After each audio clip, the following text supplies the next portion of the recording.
Hello and a warm welcome. This is the WarcryReporter. Battle reports to listen to. And me fury stands ready. I'll bring all your plans to naught.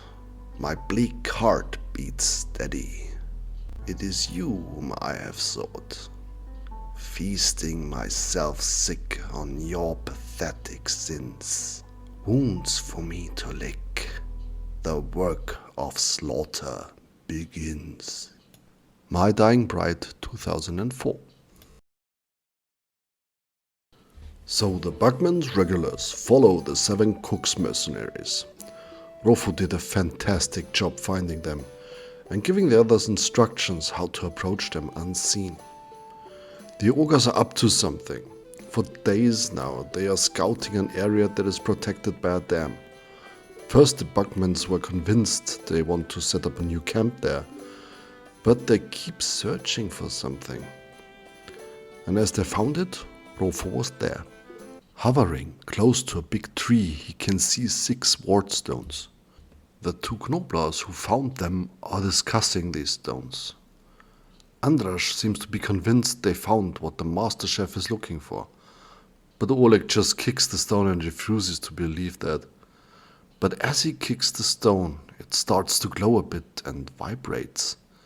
And what is surprising, the dam vibrates too. The Knoblers are both jumping around in joy and run off to their master singing, "We will break it, we will break the dam, we will have a proper pork." Rofu is shocked and reports to Vigout immediately. The news is shocking to the Bugman's regulars. Why would they do that? Vigout gathers his fellows and says, no matter what their plan is and why, we will give them hell. Our good Rofu gave us a good description of the place, and I have a plan. We will push them with our blades, and we will spoil their plan wherever we can. Get your stuff. It's time to spill some ogre blood.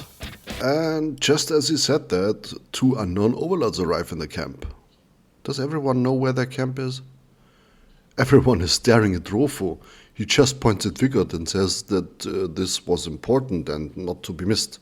The newcomers are Yule and O'Brien.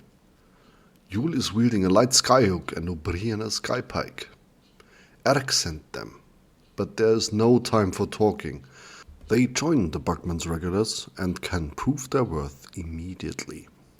The Bugman's regulars set up in the place with the warding stones. In that place we see 4 trees connected by hanging bridges.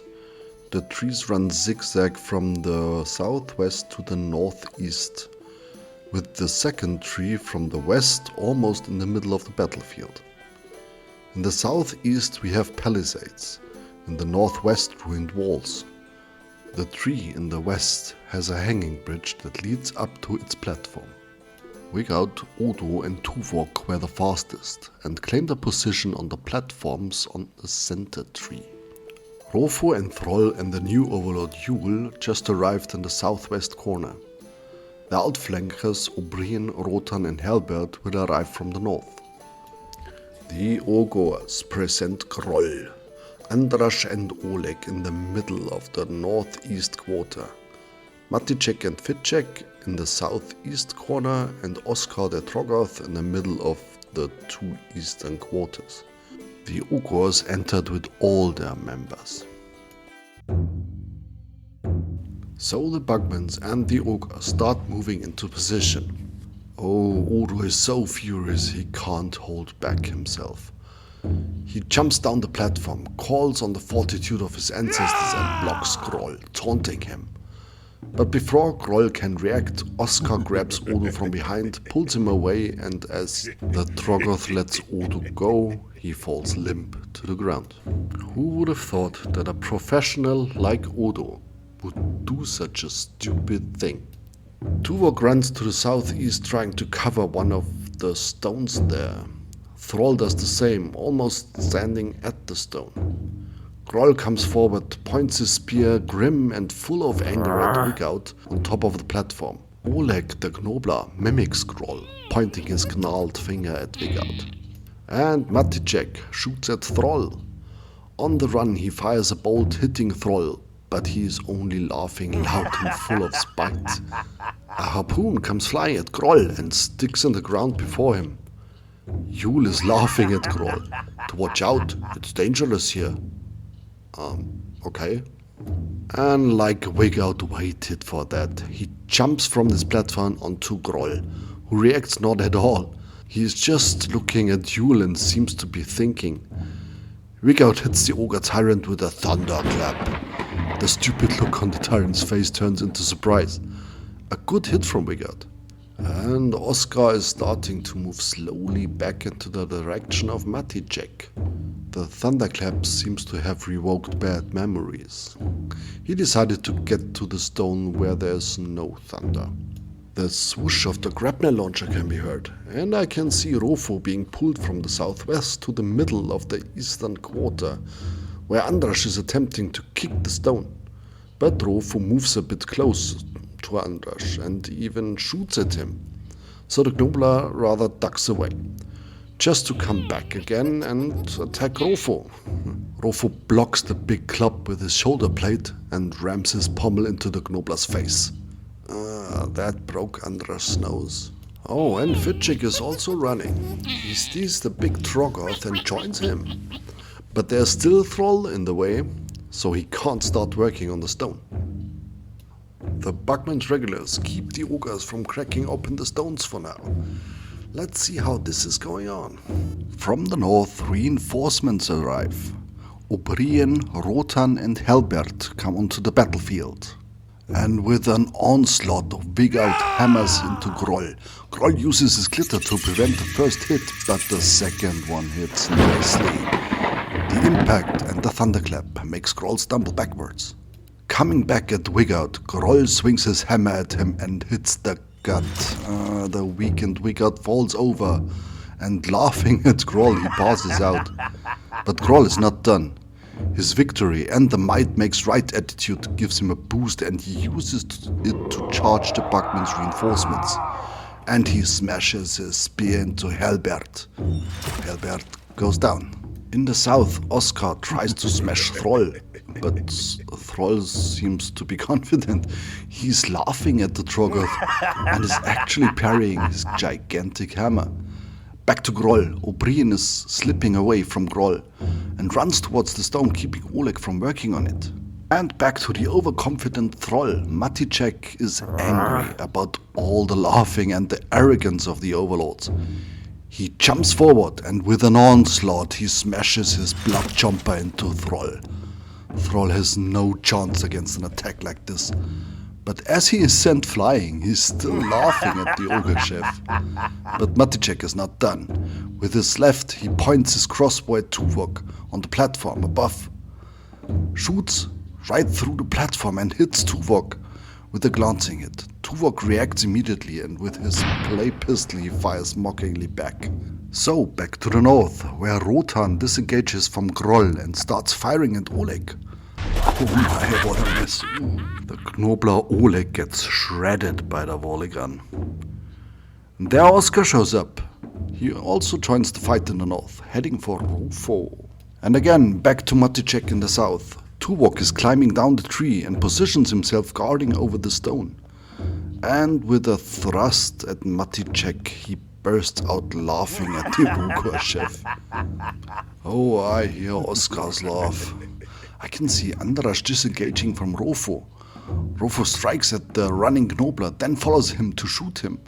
But Andras knows how to use cover and does not suffer a hit from Rofo. And Rofo gets grabbed by Oscar. I can hear Oscar grunting and trying to hold the Overlord in place. Oscar even smashes his hammer into the Overlord. But Rofo breaks free and Oscar hits himself on the thumb. And there goes the first magic stone. With a backhand swing of his hammer, Oscar smashes the thing into pieces. The Bugman's regulars already are running low on troops. Yeah, they do. Maticek just got rid of Tuvok. He put up a real fight, but at the end, the Ogre Master Chef was triumphant. and Matijek runs towards Yule in the west. He wants to get to one of the stones there. Rofo reacts to Matijek and pulls himself with his grapnel launcher away from Oscar towards the stone that Matijek just left alone.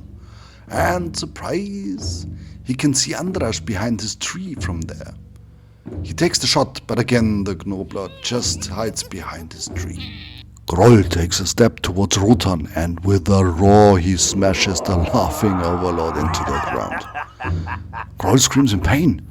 O'Brien stabbed him from behind. He came too close to that bike. Yule is surprised by Matijek showing up and shoots at him, but only scratches him. Now he's also running, but he runs at Matijek. That's a brave but stupid move. Oscar in the east heard the shot of the grapnel launcher and the squeaking of the Gnobler and turns around. He just grabs Rofo again and squeezes him until Rofo goes limp. And while squeezing, he already walks on to the west. Oh yeah, another stone crumbles to dust. Only one left to destroy, and the Bugmans are reduced to O'Brien and Yule. That's over, I guess. Groll smashes his hammer into O'Brien, who literally flies 2 meters away, and the 2 shots that Yule sent in Groll's direction do nothing to him. Then Yule also is kicked and smashed by Matijek, until he moves no more. What a pity. The Bugman's regulars were not able to hinder the 7 cooks, but they put up a good fight. Thrall suffered a broken arm in this fight, but Viggout healed his gut wound completely. Gent is convinced that the energy he channeled from the nearby wood elf cairn helped Viggout heal. The former grassland now is a stinking mushroom-infested bog, in which the ogres live happily. For now. Hello everyone, this is the Warcry Reporter. I wanted to say sorry for videos not coming up that quickly anymore, but I'm very busy at the moment. But anyways, I would like you to like, share and subscribe if you enjoy my content, so this channel might grow. So have a good day and see you next time.